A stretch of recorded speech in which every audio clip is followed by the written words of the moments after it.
Tous et bienvenue au lendemain de ces demi-finales de la Coupe du Monde qui ont opposé donc mardi l'Uruguay aux Pays-Bas et hier l'Allemagne à l'Espagne.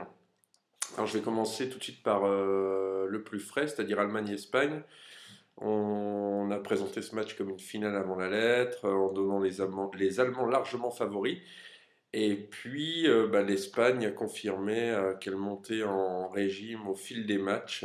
Alors non pas par des scores fleuves, hein, mais simplement par une maîtrise du jeu collectif qui est vraiment impressionnante, une vraie solidité défensive.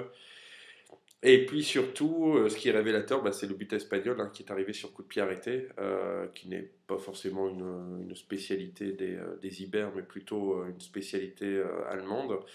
Et donc c'est un défenseur, Carles Puyol, qui envoie l'Espagne en finale de la Coupe du Monde pour la première fois de son histoire.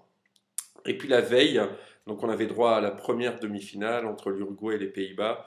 Les Pays-Bas l'ont emporté, je vais dire de façon assez logique.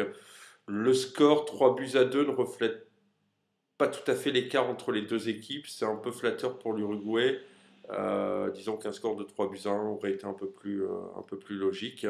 Et donc voilà les Pays-Bas en finale pour la troisième fois de leur histoire, après 74 face à l'Allemagne, après 78 face à l'Argentine.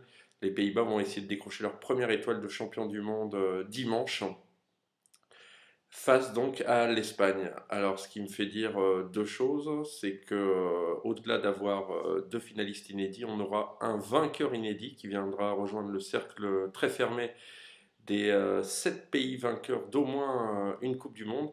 Et puis surtout, on aura droit au premier vainqueur européen en dehors du continent européen. Et ça aussi, c'est un petit événement à l'intérieur de l'événement.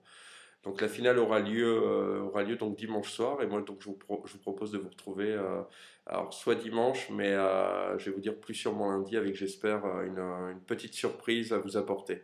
Allez, salut, bonne fin de semaine, à dimanche ou lundi.